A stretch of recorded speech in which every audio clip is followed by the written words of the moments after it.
owner of the Courtney Medical Group, located at 3075 Washington Road in McMurray, Pennsylvania. For more information or to make an appointment, call 724-942-3002. That's 724-942-3002 for Dennis J. Courtney, MD.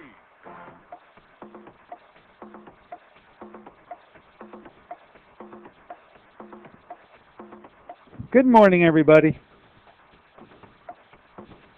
Good morning, everybody, and welcome to AIM Impact on Your Health. AIM Impact on Your Health, where every day our goal is to have you learn at least one thing to help you live better and longer. AIM Impact on Your Health. Well, it's heard each and every Monday, Wednesday, and Friday from 8 to 9 o'clock. I'm Dr. Dennis Courtney, and I'm with you each and every Monday, Wednesday, and Friday from 8 to 9.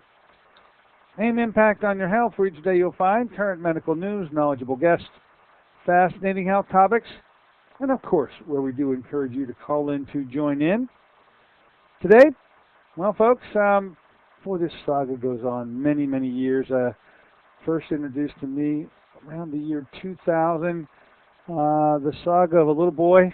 His name was Thomas Navarro, to be completely exact. Of course, this little boy finally expired with a cancer that just couldn't be treated in the way that his parents wanted him to. We've brought Jim Navarro, the father, on our show many times in the past. And the last time he was here, he said that a movie was made. We featured the movie in terms of talking about it. Well, yesterday, I got my first copy of that movie. Cut, Poison, Burn. I called Jim immediately and said I did receive it and that I had been waiting to do so, and that would he please like to come on the show today. He said, Dennis, have an easy going of it tonight because you're going to get awful angry.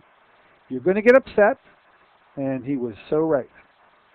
With as upset and angry as one can get, it is the perfect time, as I thought it would be, to bring him on board.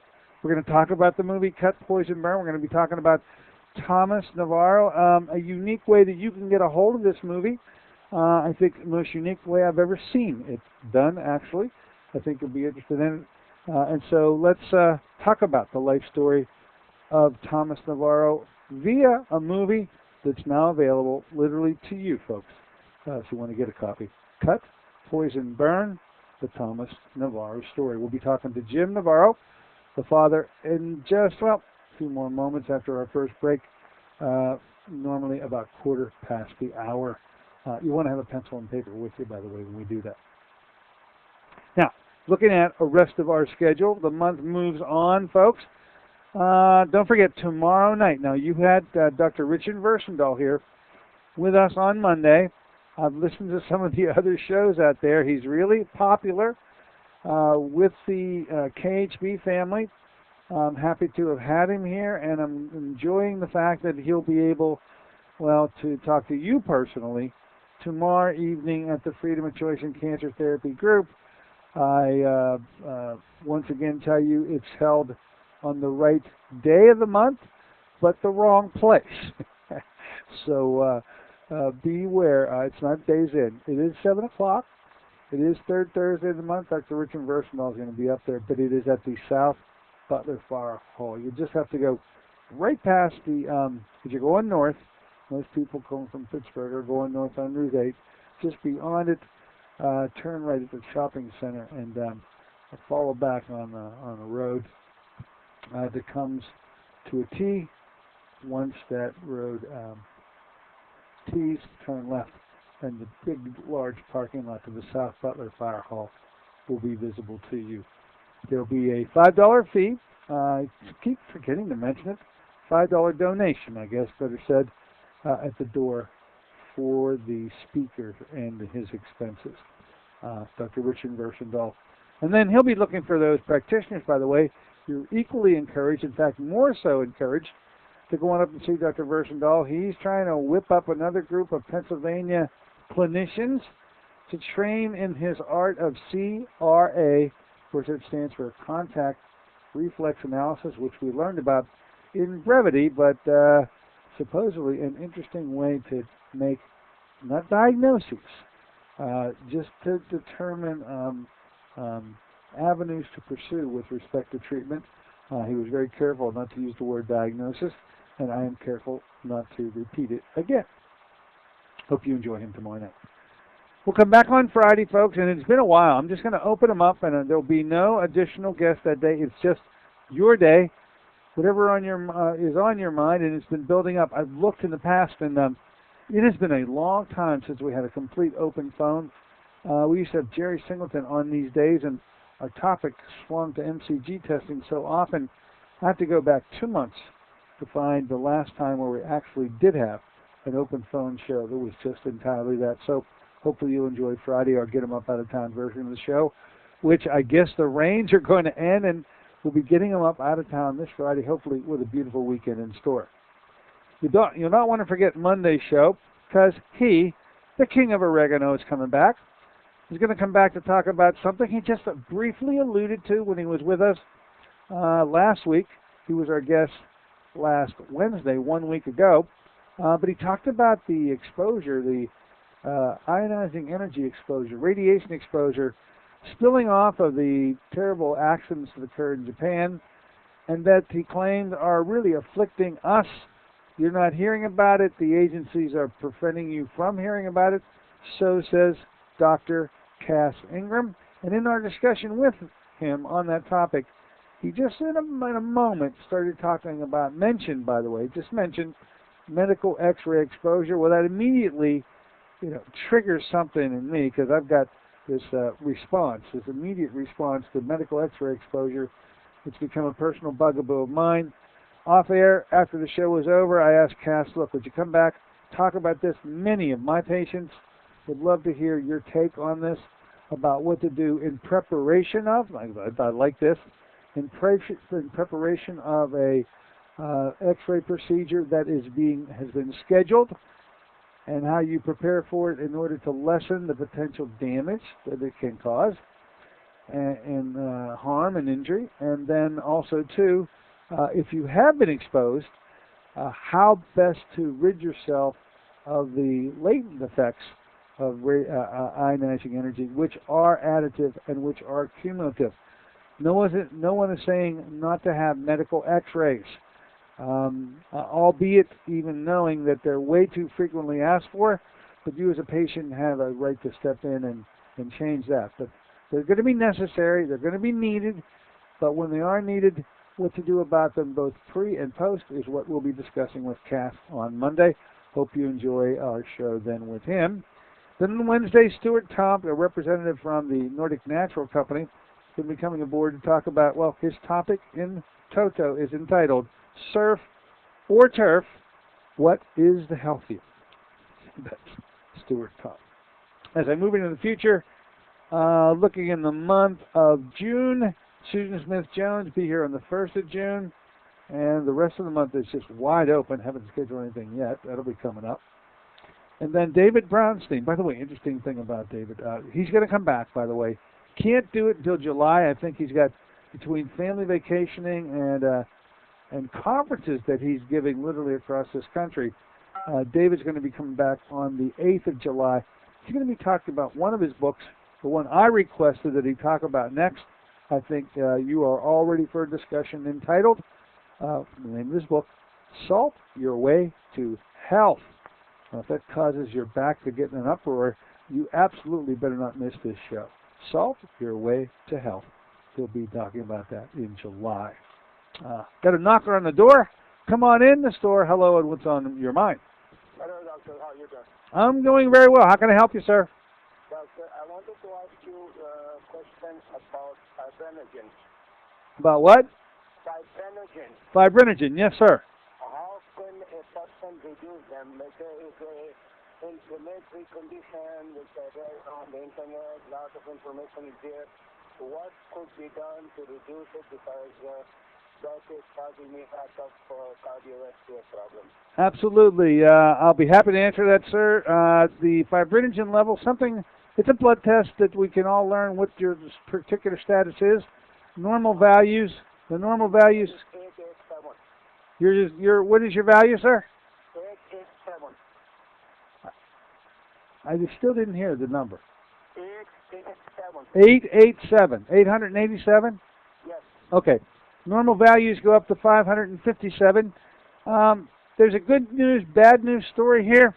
The good news is if you should ever get a wound, especially a traumatic wound, you are going to have no trouble clotting at all. That's the good news. The bad news is, yes, it is an inflammatory condition to have in toto, and you just can't lower. It is impossible to lower fibrinogen all by itself. Okay? There is no medicine to do that. However, there are two steps that you should take. One would be this potential to want to form clots needs to be intervened upon with mild clot preventers and clot busters. The clot preventers that I'd recommend are things like fish oil, vitamin E, that slime platelets, in combination with mild clot busters, which would be in the form of nattokinase or lumbrokinase to help break up the clots that undoubtedly will form that would be inappropriately forming at a time when you wouldn't want them to. The third component of this treatment should exist in trying to, as you had mentioned, diminish the inflammation that can be provoked by this, and in doing so, you'll need to use antioxidant and anti-inflammatories of a wide variety out there. In the alternative realm, certainly you wouldn't need to take any drugs at all. But that's my approach. That's my quick answer. If you'd like to have me counsel you one-on-one, please come on in to see me. I'd appreciate doing that. Okay? Okay, thank you very much, also, because I do know that I'm taking lots of supplements, and I'm going to hang up soon so that people can take advantage of your advice, and I will try to make an appointment with you. There's one last quick question is, do you think that chelation therapy might help? Chelation therapy has no relationship to fibrinogen. Once we know your cardiovascular status in toto, it might very well be something that can help you overall. But the fibrinogen issue and the need for chelation are two separate issues. They need to be investigated. It can easily be done so, but after that investigation is over, then we'll know how to proceed. Okay, thank you very much, Coach. Absolutely. There you go. Great question, right off the cuff. Fibrinogen levels, always check for. Normals go up to 557, and the gentleman, as he mentioned already, 887. So it is a potential problem for him. All right, let's do this, folks. In keeping with my promise, we're going to cut right and go to Jim Navarro, the father of Thomas Navarro. The movie, as he told me, would get me upset. He was right. Get me angry. He was right. I'm ready to talk about it with Jim, who's always calm, and I'm going to need that calming force today. And hopefully you can benefit from our discussion. Cut, poison, burn, the Thomas Navarro story. Be right back with Jim.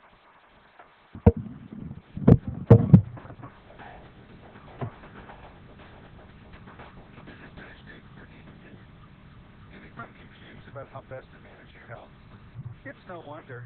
It seems that every time you turn on the television or radio, another expert has yet another suggestion for you to follow that seems to be reasonable enough, but no matter how dutifully you follow the instructions, it just doesn't quite produce the results that you are looking for. If this confusion sounds familiar to you, give us a call at the Center for Complementary Health, where we'll make some sense of the confusion based on a blending of traditional and alternative medicine that we've been perfecting over the last 7 years. We offer metabolic nutrition testing, immune system repair, natural hormone replacement therapy, chelation therapy, cutting-edge allergy correction, and a host of other safe and effective alternative therapies. Dennis J. Courtney, MD, is located at 3075 Washington Road in McMurray. Phone 724-942-3002. Honey, just got the word. The company's new health plan has a $5,000 deductible. We have to make sure nobody gets sick this year. Remember what those doctors spent this cost for last year's colds and flu? Oh, sorry, I've got to go. Love you. We can do this. We can cut the fast food lunches. Soda, that's a lot of sugar. We could all take that evening walk. And hey, I heard a program about fruit. Fruit of the spirit. What did they say? 1 ounce, the equivalent of 5 servings of fruits, herbs, and minerals. We could could add some to our breakfast protein shake. Fruit of the Spirit's unique whole fruit puree. Fruit of the Spirit contains fresh fruits native to the Holy Land and alkalizing minerals from the Dead Sea with no added sugars. Fruit of the Spirit's unique product from 5 years of work from science-based nutritional experts. Call 1-800-442-3793 for a special promotional offer. Fruit of the Spirit, a blessing for your good health. Fruit of the Spirit, convenient, affordable, and delicious. That's 1-800-442-3793. Call them now, 1-800-442-3793.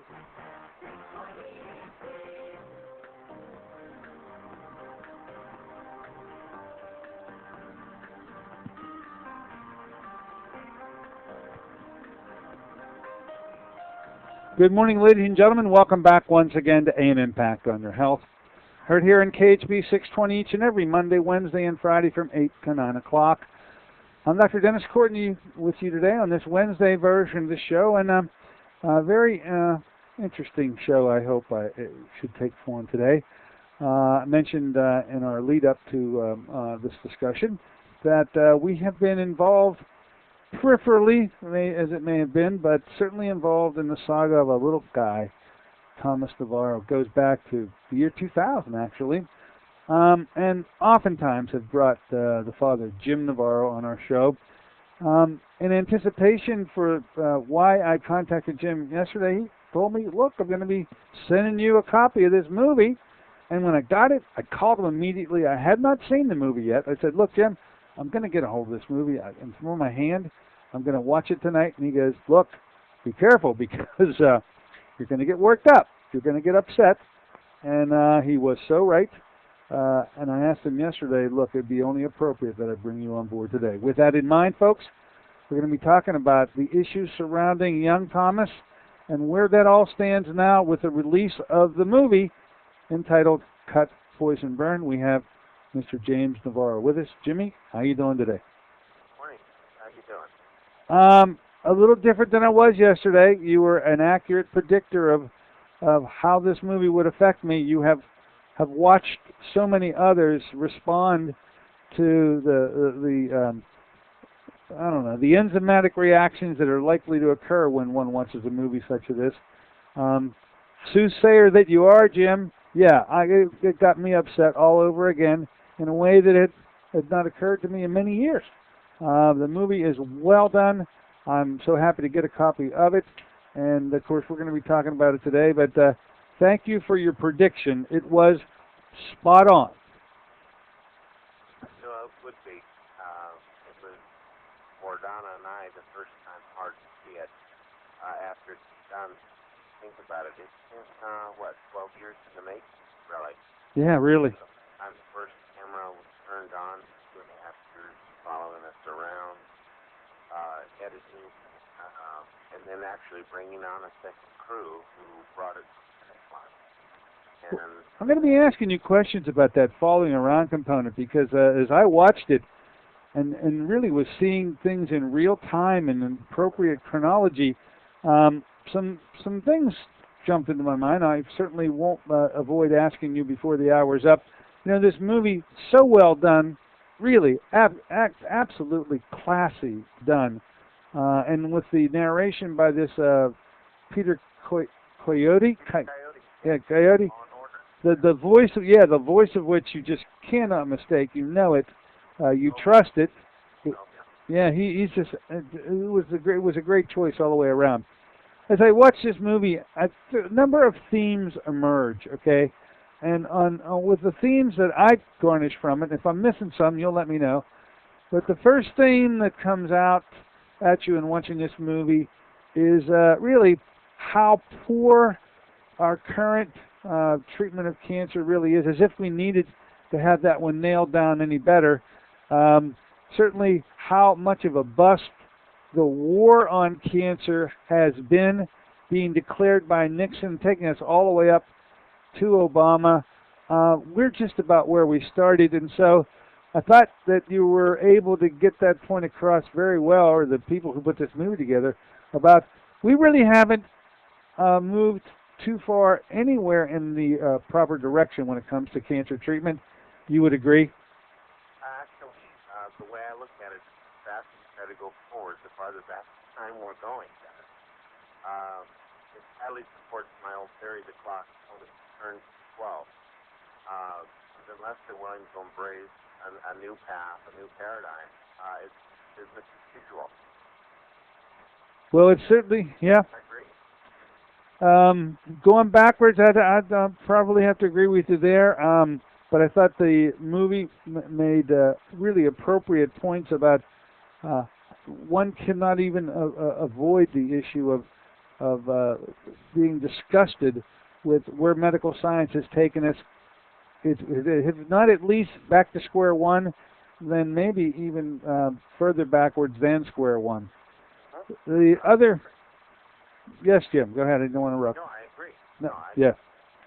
A second theme, and I thought this was done extremely well, because this was starting to become information that the public really maybe knows, but hadn't really thought about, and that's this thing that we call the FDA, and how literally, I was surprised how it was openly discussed by people who know. Berkey Bedell, by the way, it would be one of the better people to bespeak of the corruption of the FDA by showing this flow of money. Take a moment, because I think that driving that point home, as it had been driven in this movie, was the first time I had ever seen it done at all, literally, let alone as well as it was done. Well, as you know, I'm not a shy Ha! So as a result, I wanted anybody's footprint on the deck if I could, so that people could follow the path, follow the money from big pharma to government, the FDA back to big pharma. It's a vicious cycle that we have to break there. And until our outrage is angered and sickened enough to light the torch, I say, it will continue to be business as usual. And sadly, I don't know whether the people have been dumbed down or lulled to sleep. That's part I'm still working on. But getting to the point where families across, whether it's cancer, whether it be autism, whether it be death, whether it be Gulf War syndrome, pick your illness, poison, big pharma's and politicians are following behind with their little dust numbers, trying to cover the trail, trying to deny the existence of most of these things, trying to deny they know that there are cures to some of these other maladies we suffer. Why? Because there's damn much money to be made. Serious. Well, it's it's like with the expert literally testimony and comments made. I mean, when I hear Jonathan Emord speak, Jonathan, his command of the Constitution is Not shy either. no, he's not a shy one either. But you can tell, like the impression I get from listening is, here we got it now. This thing called the FDA is what it is, and we don't even know what to do about it. Okay, it's like there, and it's involving us all. It is tamping us down. It is taking away our freedoms. Yet it is so big. It is so out of control. They don't know how to get it back in control. Do they really? It's not that they don't know how, but they don't want to follow the money. If you look at the pictures of the original FDA, tell me they didn't look like a lynch mob. And they still are when it comes to medical freedom. Oh, you don't like your way of doing business. You're out. You're gone. You're through. They drive them out of the country or imprisonment. Because money is their god. Well, how about this statement? This is one I made. I thought about it last night. I'll run it by you. I'd said this many times, I think, and so I'm going to run it by you and see what you think about it. I always have said, we need an FDA. We just don't need this FDA. What do you think? I have to agree. And I really believe we're going to listen structure, the FDA, their entire policy platform and guidelines that not by politics, not by professional bureaucrats, but by families who have suffered, families who have lost loved ones, because they have both insight and sensitivity to realize what doesn't work. It's no different with Thomas. There were times, there were things available to Thomas that I knew, had I gone forward with it, would have shortened his time. It's difficult to be objective when it's a loved one, but if it's final outcome you're striving for, you have to fight for it and move forward. Well, this FDA component is one that really gets the anger and the juices going. You don't get too angry about hearing about how bad cancer treatments are. I think you just get numbed down to that. But when the FDA jumps in, you start to get the crescendo starts to build, and then you hit what I believe the third theme, and this is the theme that really drives you nuts, gets you crazy, and that is this component of the loss of freedoms that individuals have for being able to make medical choices for themselves, and then the one that involved you and your family, which is that as parents, you absolutely have nothing to say at all about any treatments that your child will receive. Government will tell you what the heck you're going to have, and this is the point that makes you go insane when you watch this movie. Absolutely. Now, again, not being a shy individual, I would have gladly gone to prison for my son, faced firing squad for my son, because nothing mattered short of him alive. And no Bean County bureaucrat, Washington, or state government has the right to tell me what I can or cannot do to save my son. And if he does, then by God, let's put the child on the chopping block first. You lead by example. That's the way I've always looked at it. And you know, getting back to the FDA for a moment, really, all they are looking at the name and ACS is medical and its future components. Really, you have to look at the FDA is their strong arm. In other words, like no different than a wise guy working for the mob. They do the enforcing. They don't care whether it's right or wrong. They're simply told to fetch, and that's exactly what they do. And in the process, 1,500 plus lives are lost every day. Cancer alone, not to include the other maladies that people suffer from. And it's time to get out their thumb. Now the movie uses as a backdrop, and let's talk about Thomas for just a moment. You know, it's been a long time. It's 10, 11 years since we first meet, and back then we were having you as a frequent guest on the show. We were literally following you as you were hiding from governmental interventions. They were after you. The government was after you, was after your son, to make you and compel you to allow your child to receive the treatments that they wanted for you, and you literally had to run from them in order to protect yourself and the decision-making that you had made. But give our listeners, when was Thomas first diagnosed? What was his original diagnosis? When? The original was 19th of September, 1999, and it was meduloblastoma. Meduloblastoma? Mm-hmm. Okay. Not what he died of. No, it isn't, and we'll get to what he died of. But the medulloblastoma diagnosis is what first took you to the conventional medical folks for them to describe the treatment that they had in store for you. Take us, because you clearly, and I thought it was well done, about the informed consent session that you had with the original doctor who was telling you what the treatment consisted of and what you could expect. Take that away for a moment. Sure. Basically what they did was they kind of soft-hit the original consent that he would only have basic irritation, loss of hair, loose skin redness, and, you know, like I said, the soft approach. Doctor transformed. I looked at, oh gosh, this is a deal. We can do this. Maybe Donna was wrong. So I signed it, and doctor left the room. Returned about 10 minutes later, snatched sent form out of my hand and said, oh, by the way, Dad, I forgot. You also have. And then he put down the plethora of events, memory loss, loss of IQ, loss of hearing, secondary tumors, cerebral necrosis, hypothyroidism, low-level hormones,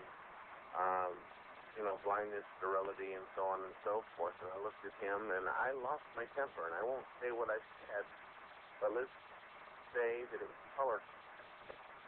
The word knew I wouldn't sign it. Well, And had put it all down. Literally, dropped the spun around on a dime, shot out the door like shot out of a cannon. because you would not expose your son to those risks when they were finally explained to you, and I'm just wondering how that's glossed over as a routine. I've got a feeling that when he walked out of the room, somebody said, you know what, with this guy, you better be a little more clear about what these side effects are. Somehow they knew that they better be accurate with you, and it was the accuracy that did them in. And the irony was, of course, Donna tried to warn me, and I was in the room alone with Thomas, Patrick out into the outer area, and when I walked out, looked at the sun like a deer in the headlights, he grabbed the form out of my hand and looked at it, slapped it back on my chest and said, see, I told you. Mm-hmm. And, of course, then this was planned from that point forward. And, the clock started ticking. The clock did. They had a time bomb, and we had a time bomb. Well, they Out of it alive. that clock did start to tick, of course. Interesting. Two divergent paths emerged from that meeting, and ultimately there is a convergence. The divergent path is the doctor decides he's not done with you, okay?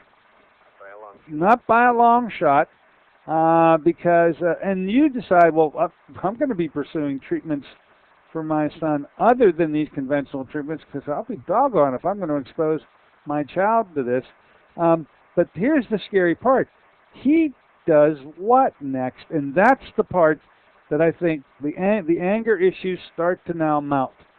Go ahead. Well, actually, what happened is after Donna and I left and got back to the house, we started looking at our course of action. Realized they're going to start pushing. And as they start pushing and we start resisting, they're going to bring Child Protective Services. We immediately got on the computer and started looking.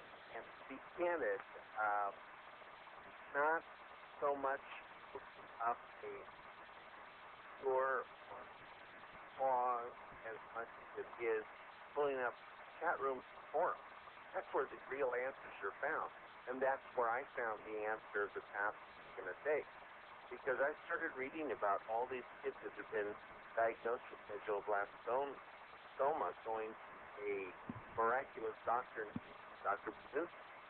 And so as I started reaching out and the chatter started up to them, then all of a sudden the phone rang because I had exchanged phone numbers, and they're like, what you need to do, this is what's going to happen to you. If they call for an appointment, tell him he has a cold. I said, a cold? He said, yes.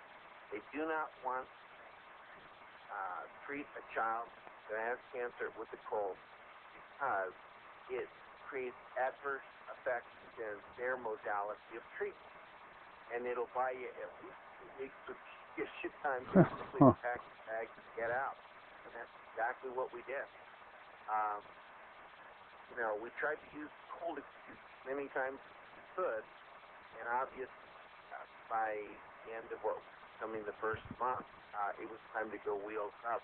We did, and by then, thank God, we were plugged into what I refer to as Mr. Underground. which helped us get from point A to point B without detection. And we made our way to Houston, where we burrowed in this bated breath, basically, for Brzezinski, which turned out to be from the original checkup where he was checked, diagnosed, and rejected. For again, he wasn't allowed to treat him, to a 6-month and 1-day stay pattern in a hotel in Houston. And then from there, of course, he left the country because there was no hope of getting into Dr. B. We had filed a compassionate exemption. We had filed, after the first rejection, 6 additional requests to get into clinic, all of them, again, being rejected. Yeah, and probably if Thomas would have been an adult from the get-go, he probably would have been able to have that treatment immediately, right? Because as an adult, he would be allowed to make that decision. Isn't that really the dilemma? The fact that Thomas is a child, you can't make that decision. You're not allowed to make that decision. Government has to make it, and they're not allowing Brzezinski's treatment. Isn't that really the rub? That's part of the rub, actually. FDA has, this is the real rub, Dennis. The FDA has never approved radiation or chemotherapy for using on a child. Therefore, if they deem it experimental, why can't other non-hostile, non-lethal modalities be tried also? The question is, who makes them the most money, number one. Mm-hmm. And number two, if you are the parent of a terminally ill child in the United States, you have no legal right to teach your doctors your treatment. The government take them, treat them. If your child dies, they cannot be held criminally or civilly liable because they, quote-unquote, acted in the best interest of your child. Well, to that I say, then what the hell am I doing? Yeah. Yeah, I got you. And to get back to your original question, I'll tell you, Gary Rupp, I also discovered if you have the right doctor and you are the doctor, it's declared competent. Well, so really nobody's safe. All right. So the adult or not an adult, you're coming and going. They got you one way or the other.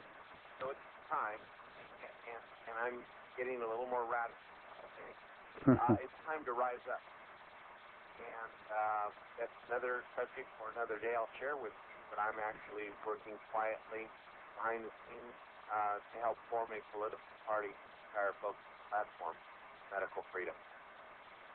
Well, now very, very its time has certainly come. I think this movie may be the launching pin to be able to have that actually take place. So you've waited in the bushes long enough. It's time to reemerge. The movie describes actually, am I right? 3 different cases. Thomas was one of them.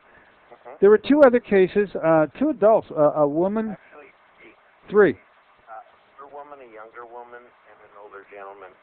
Because I didn't want the film to appear as discriminatory or woe is me. Thomas was fine, documentary, but I also wanted to show that cancer was an equal opportunity destroyer. It affected all stratas of American life. Well, you certainly. Yeah. All lost. Well, it was a good move on your part to bring in the other individuals who literally were battling for their lives. A woman with mesothelioma, the gentleman with lymphoma. I thought it was. Am I right about him? Was he the one that actually, according to medical science, had beaten cancer 3 times? Yeah, because he made the survival of the 5-year mark on 3 previous cancers. So he had been declared A1 certified, only to have to succumb to a 4th cancer, a lymphoma, that finally did claim him. Right. So he was a 3-time cancer survivor, and his reward was death. And he was rewarded with death. Boy, does that come across loud and clear. The All right. outcome was inevitable. I mean, I'm sorry for wasting your time, but it's speechless to think about it. Yeah, I hear you. And then the part gets the little rub about President Reagan, leader of our country, put it out of the Senate, get unconventional therapy for his cancer, where the service reached out to a particular doctor, hey, we need you on board. This guy's important. You want to save him? So I go, yeah, what about the rest? That's interesting. Let's do this, Jim. Let's take a short break. When we come back, I'm going to ask some questions about, you had a film crew evidently follow you for a long time. And it's, as I know this, because I became aware of you at that time, this film crew and how you and Donna acted with them is something I'd like to question you a little bit about. Do you mind? Sure. Folks, we have Jim Navarro with us today. Cut, Poison, Burn is the name of the documentary movie about his son, Thomas.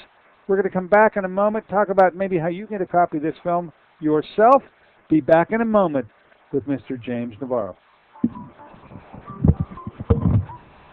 Want to help your family eat healthier? Instead of learning to disguise tofu with wondrous ways, how about some real nutritional power? If your family has the typical American palate for fries, pizza, and burgers, giving your family the blessing of good nutrition is a struggle. Fruit of the Spirit is the answer for your family's nutritional needs. Fruit of the Spirit is an all-natural, whole fruit puree made from fresh fruits native to the Holy Land with alkalizing minerals. Fruit of the Spirit was 5 years in the formulation, the work of a team of top nutritional experts with independent science to confirm its antioxidant power.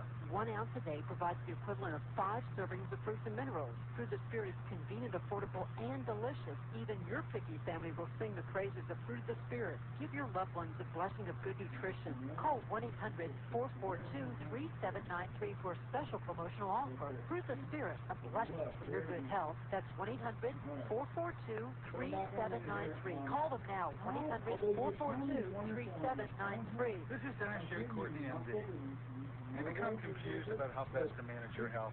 It's no wonder. It seems that every time you turn on the television or radio, another expert has yet another suggestion for you to follow that seems to be reasonable enough, but no matter how dutifully you follow the instructions, it just doesn't quite produce the results that you were looking for. If this confusion sounds familiar to you, give us a call at the Center for Complementary Health, where we'll make some sense of the confusion based on a blending of traditional and alternative medicine that we've been perfecting over the last 7 years. We offer metabolic nutrition testing, immune system repair, natural hormone replacement therapy, chelation therapy, cutting-edge biology correction, and a host of other safe and effective alternative therapies. Dennis J. Courtney, MD, is located at 3075 Washington Road in McMurray. Phone 724-942-3002.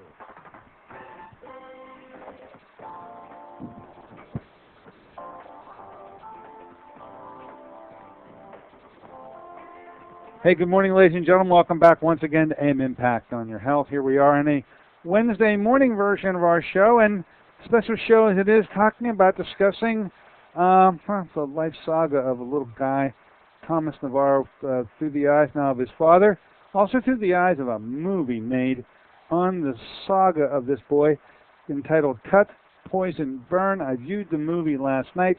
We're talking about the aftermath of that viewing with the father today. Jim, you still there, my friend? Yeah. The interesting component that I'm looking at was I'm viewing the movie last evening is this is in real time.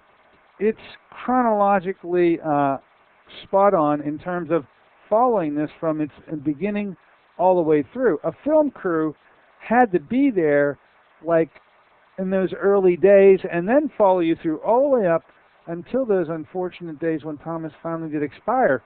I was captivated by the fact that while you're going through all this, you and Donna are there many times in an interview format, you appear very calm, very rational, and I'm thinking, hey, if my son's going through this at this point, what I would have to demonstrate is a much more emotional component than I saw. I know you, and you are, I mean, you are volatile. You can be. How was it that you were able to contain what had to be the anger and disgust and the sheer rage that had to be percolating underneath your skin, but really you had to purposely shove it way beneath for the effectiveness of what you ultimately knew was going to be this movie? What, am I reading this right or wrong? Pretty close. Pretty close. Because actually, because of my background, what I had to do was to present myself as calm and collected. Because at the first opportunity, doctors, agencies, politicians consider me crazy and irrational. And that would not save my son. So I had to basically cold, calm, and calculating, appear more reasonable than they were.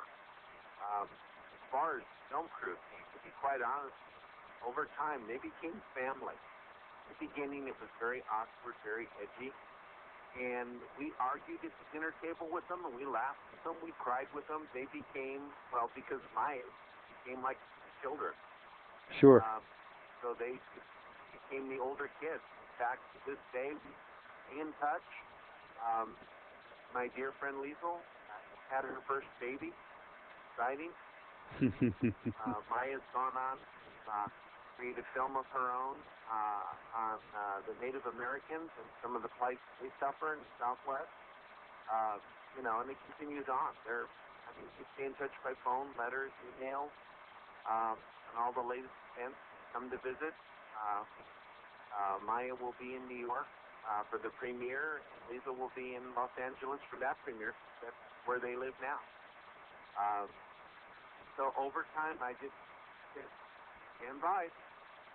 Either embrace it or jump off. Well, because I was against filming in the first place, because me was ridiculous. And it was kind of like in my way and a waste of time. But Donna, being the voice of reason, said, no. You came to Brzezinski in the beginning, knowing they would reject you. Why? Create a portrayal. Create a file. Show from the beginning how and why he was rejected. So, film, one step above paper. And if we show what we go through, and again, this is just beginning. This is the first work of a few. If we show on tape how we were treated, how they interact, and tells the world what they're up against. And we were careful every time where we went, get permission to film. In some cases, abandoned cameras, what they call B footage, just to let it run. Mm-hmm. It was actually more the B footage that guided them than when they knew they were on camera. For example, it took children when they allowed them to have seizures to the point of having a stroke. Because two young jackasses, if you'll pardon my French, stood there and said, well, we have a DNR. I said, really? What is the DNR? Do not resuscitate. Really? Look dead to you? And they scratched their heads. The director of the unit was called in. But by then it was too late. That's actually what created his downhill run. He had active seizure. A DNR without consulting with the family. Wow. Yeah. Oh, wow. Okay. Most of it in the first documentary, we've already discussed that there will be a sequel, and very probably it will go on from documentaries to kind of a I don't know, like a made-for-TV type of movie, or a mini-series, or whether it's go to the theater. And Dennis, let me be clear about this. This is not about not about Donna. I personally don't care. I could put the film away today and never see it again. I'd probably be more happy because it doesn't open those old wounds. The world understands not what they did to us, what they did to our child, what they could do to their child, niece, their nephew, their grandchild. people, ultimately, they're butchers. They're butchers for hire. We bring that stop. We need to do it now. Got to bring that message. One final question, then I want to turn to, before we ended up our show today talking about this movie, where it's going from here and how people can get it in their hands. The final question I have is, as you ultimately, and I think I'd better let the movie show how you finally did arrive at Brzezinski. You got there, okay? Yes. Unfortunately, you got there way too late because of all these impediments thrown in front of you. It finally involved Congress and members of Congress, and we know who they are, and they acted admirably when it was required. But as the movie comes to its conclusion, you reach a point while in Houston where I hear Donna asking Thomas, do you want to fight or do you want to go home? And if there's any statement or any group of words in that entire movie that grabbed me as hard as any other phrase could, that was the phrase when your child said, I want to go home. And what that meant, and that you just accepted that. You and Donna said, this is Thomas's decision, when I'm imagining that most adults wouldn't allow their child to make such a monumental decision. Could you spend a moment on that last question to Thomas? Well, we had to love him enough to let him go, Dennis. Yeah. Yeah. And I know that I'm really I feel, yeah, this is the most raw of His body couldn't take anymore. Couldn't He handle had it. brain surgery. He had 2 shunt surgeries. He had a port put in his chest. Forced several cycles. Chemo in New York before they released him. Otherwise, he would have lost him there. But we kept him clean, pure for a year and a half. So they poisoned him. Right. And the rest of his journey was a nightmare. Neglect, abuse, as far as I'm concerned. Yeah. That's going to be addressed full on in the documentary. I'm not done with them. No, I know you're not. And Revenge is a dish best served cold. no. Let's talk about this movie, and I get the movie, and a little bit of a byline comes with it. I don't know the group that put it together. What's their name, by the way? NEHS. Yes. It's actually the Old English spelling of next. I thought it was like next. Is that really NEHST? Okay, next. That's what next looked like before we changed it to NEX. Okay, tell us about this movie. Tell us about how it is available to the public, how you're going to be having viewings of this, and what is up and coming as we come up to the last 4 or 5 minutes of the show. Sure. Well, first of all, the New York premiere is on the 27th, 30th of June, New York City at the Anthology Archive. There'll be a question and answer session after the film, of which Donna and I will both be there, as well as the filmmakers, Louis Cimino and Wayne Chesler. Get in. It's the tickets are $25. It's actually more of a fundraiser for Cancer Busters.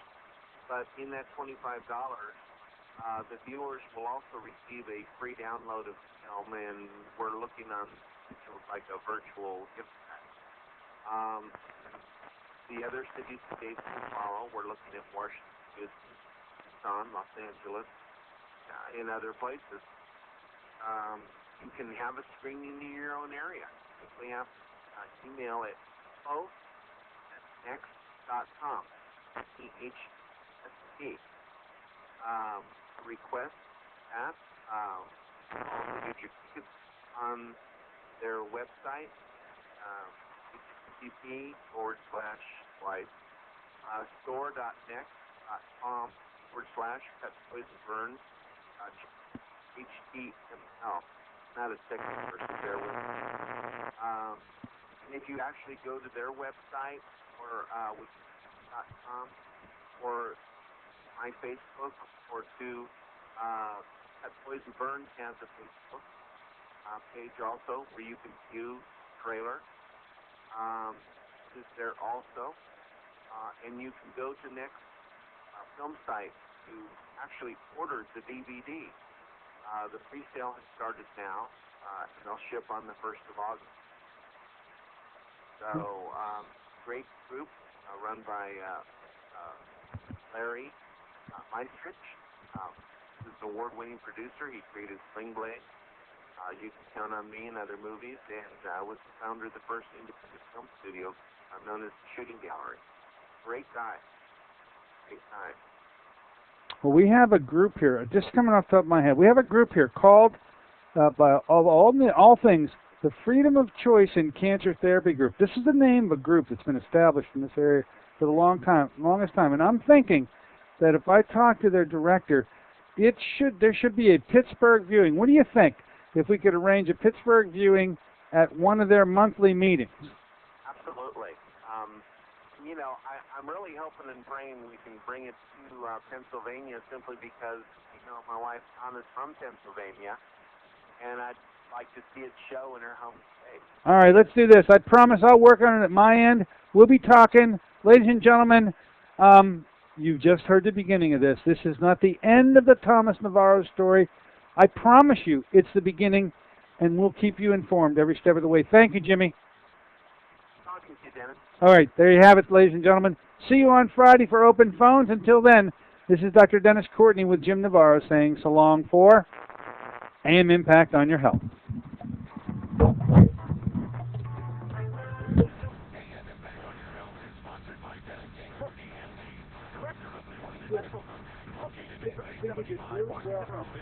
Pennsylvania.